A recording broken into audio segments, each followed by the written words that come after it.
महाराष्ट्र, महाराष्ट्राचा बुलंद आवाज। ताज्या बातम्या, मनोरंजन आणि व्हायरल बातम्यांसाठी यूथ महाराष्ट्र न्यूज चॅनल आजच सबस्क्राइब करा।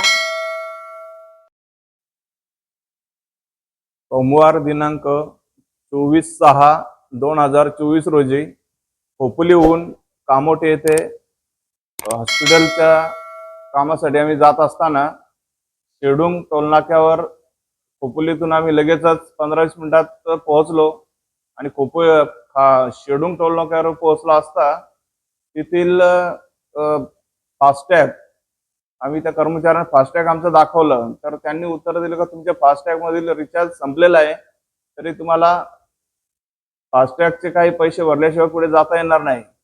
तरी आम्ही त्यांना तिथे एक रिक्वेस्ट केली की आम्हाला अर्जंटमध्ये याला हॉस्पिटलला जायचं आहे आणि माझं हृदयविकाराचा मला त्रास असल्यामुळे मला गोळ्या संपलेल्या आहेत, औषध गोळ्या संपलेल्या आहेत, तरी मला हॉस्पिटलला जाणं महत्त्वाचं आहे। तर तुमचं काय टॅक्स असेल, जो काय असेल फी किंवा माझ्या फास्टॅगला जो काय बॅलन्स असेल तो तुम्ही चेक करा, अशी मी त्यांना विचारणा केली। तर ते बोलले की आमचं काम नाही ते चेक करायचं, तुम्हाला रक्कम भरावी लागेल। तर मी माझा कार्ड दाखवलं की आदिवासी बिरसा ब्रिगेड आदिवासी संघटनेचा मी रायगड जिल्हाध्यक्ष आहे। तर हा मी कार्ड त्यांच्या हातात दिला की सर आम्ही इथून नेहमी आम्हाला सामाजिक क्षेत्रातल्या कामासाठी येणं जाणं करावं लागतं, तर त्या आम्ही जर 3-4 राऊंड मारले तर आम्ही एवढा टॅक्स भरू शकत नाही, तर आम्ही स्वतः आदिवासी समाजाचा आम्ही समाजासाठी काम करतो। हा कार्ड त्यांनी 3 वेळा पाहण्यासाठी घेतला आणि 3 वेळा त्यांनी अंगावर फेकून दिला आमच्या कार्ड।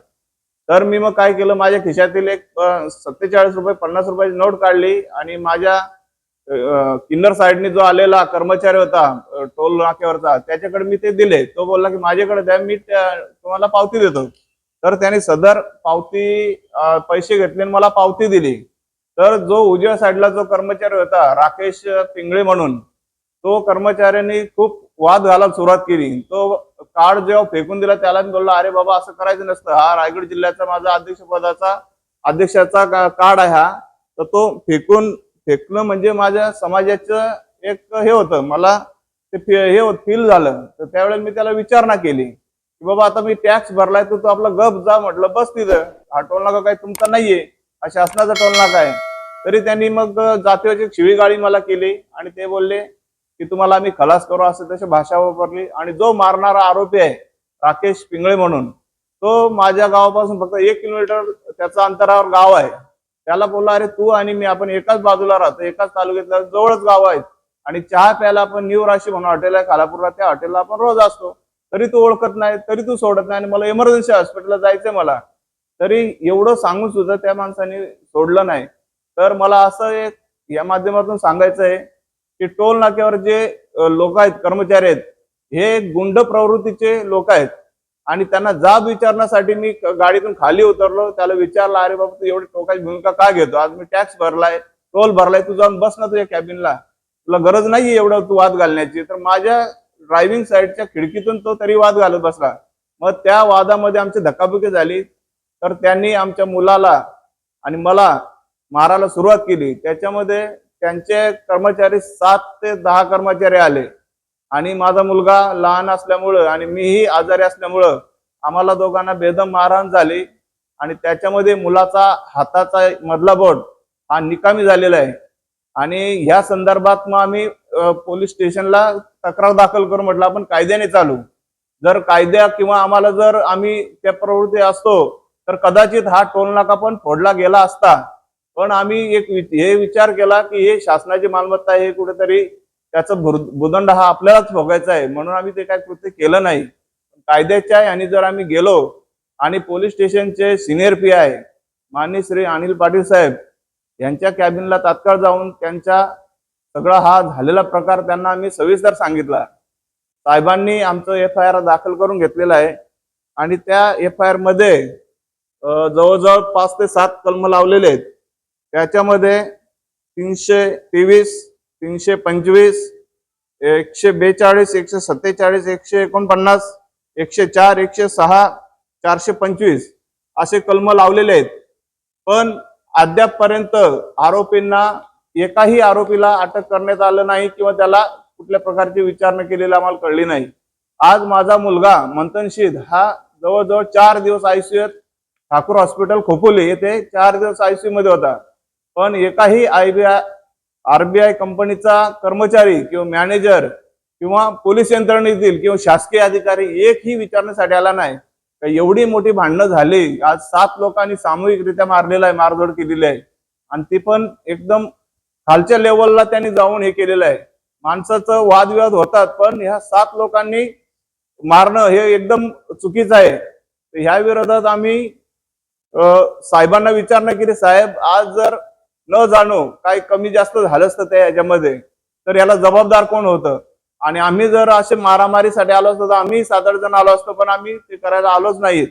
आम्ही म्हणून एक ह्या माध्यमातून आम्ही सांगू इच्छितो का पोलीस यंत्रणेने ह्या लोकांना ताबडतोब अटक करावी, अरेस्ट करावी आणि यांना सजा सुनवावी. आणि आम्हाला पाटील साहेबांनी सांगितलं गेलं की तुम्ही एक 2-3 दिवस थांबा, आपण त्यांना बोलू, त्यांना काही सजा देऊ, असं करतो तसं करतो सांगितलं. पण आमचं त्यांनी काहीच केलं नाही. त्या आरोपींच्या विरोधात आमचं अजिबात समाधान झालेलं नाही. म्हणून आम्ही माननीय श्री प्रभाकरजी कांबळे साहेब आरपीआयचे पनवेल शहर अध्यक्ष आहेत, जिल्हाध्यक्ष आहेत, त्यांच्या माध्यमातून त्यांचं पत्र घेऊन आम्ही डायरेक्ट अप्पर आयुक्त साहेब यांच्याकडे गेलो आणि त्यांना हे पत्र दिलं की 8 दिवसाचा अल्टिमेट दिला की बाबा 8 दिवसात त्यांच्यावर अॅट्रॉसिटीची केस दाखल करा आणि हाफ मर्डरचे गुन्हे दाखल करा. पण साहेबांनी तात्काळ सिनियर पीआय अनिल पाटील साहेब व शेलकर साहेब पीआय यांना सूचित केलं की हा गंभीर प्रकारचा गुन्हा आहे, तुम्ही त्याच्यावर स्वतः जातीने लक्ष द्या. पण साहेबांनी आम्हाला त्याच्यामध्ये मला तरी वाटतं की आम्हाला सहकार्य केलेलं नाही. त्याबद्दल मी त्यांच्यावर नाराजी व्यक्त करतो. आणि येत्या 8 दिवसात जर आम्हाला याचा काही मनासारखं झालं नाही किंवा सजा झाली नाही त्या आरोपींना, तर आम्ही निश्चितच 1000 ते 1500 आदिवासी समाजाचे लोक घेऊन आणि SC ST जे मागासवर्गीय लोक आहेत हे आम्ही आदिवासी समाजामध्ये मोडतो.